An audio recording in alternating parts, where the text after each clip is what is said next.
Hello everyone, మన సాహిత్యం ఛానల్లో ఈరోజు మనం చెప్పుకోబోతున్న కథ నా జీవనాధార నా నోము ఫలమా.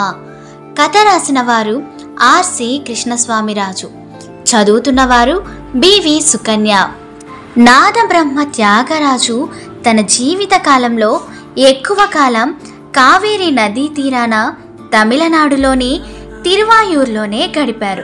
జీవిత చరమాంకంలో అంటే 70 ఏళ్లు దాటాక తీర్థయాత్రల పేరిట కాంచీపురం, తిరుపతి, మద్రాసు, శ్రీరంగం వంటి పుణ్యక్షేత్రాలు దర్శించారు. ఓసారి తిరుపతి పుణ్యక్షేత్ర పర్యటన ముగించుకొని తన శిష్య బృందంతో తమిళనాడు వెళ్తున్నారు. మార్గం మధ్యలో ఉన్న చిత్తూరు జిల్లా పుత్తూరు గ్రామంలో ఒక ఆశ్చర్యకరమైన సంఘటన జరిగిందని చెబుతారు. త్యాగయ్య గారు తిరుపతి యాత్ర ముగించుకొని పుత్తూరు వచ్చారు. అక్కడ గుడి దగ్గర ఓ శవం ముందు ఒక ఆమె రోదిస్తూ కనిపించింది. ముందు రోజు రాత్రి ఆ గుడిలో తలదాచుకుందామని అనుకున్నాడు మరణించిన ఆ వ్యక్తి. అయితే గుడి గోడ దాటే ప్రయత్నంలో అక్కడున్న బావిలో పడి మరణించాడు. అక్కడ గుమికూడిన వారు పేద కుటుంబానికి పెద్ద దిక్కు అయిన మృతుడి కుటుంబాన్ని ఆదుకొమ్మని త్యాగయ్యను కోరారు. మనసు కరిగిన త్యాగయ్య మృత సంజీవని రాగమైన బిలహరి రాగం ఆది తాళంలో కృతిని ఇలా పలికించారు.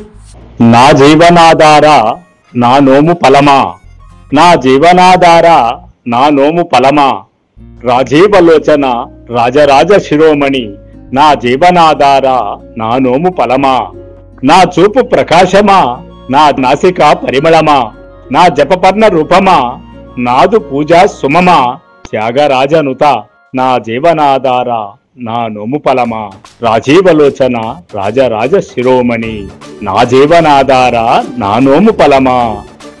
భక్తి ప్రపత్తులతో త్యాగయ్య గానం పూర్తి చేశారు.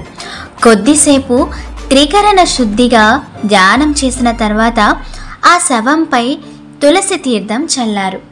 కాసేపటి తర్వాత మృతుడు నిద్ర మేల్కొన్న వాడిలా చిన్నగా లేచి కూర్చున్నాడు. అక్కడున్న వారందరూ ఆశ్చర్య ఆనందాలతో మునిగిపోయారు. చనిపోయిన వ్యక్తి వెంటనే భార్యతో కలిసి త్యాగయ్య పాదాల మీద వాలి కృతజ్ఞతలు తెలిపాడు. రామనామ స్మరణ చేసుకుంటూ త్యాగయ్య శిష్య సమేతంగా ముందుకు కదిలారు.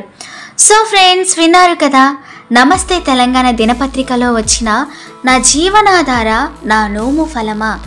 మీకు కథ నచ్చిందనే అనుకుంటున్నా. ప్లీజ్ ముందులాగే మన సాహిత్యం ఛానల్ని సపోర్ట్ చేసి సబ్స్క్రైబ్ చేసుకొని లైక్ చేసి మీ ఫ్రెండ్స్కి కూడా షేర్ చేస్తారని మనస్ఫూర్తిగా కోరుకుంటున్నాము.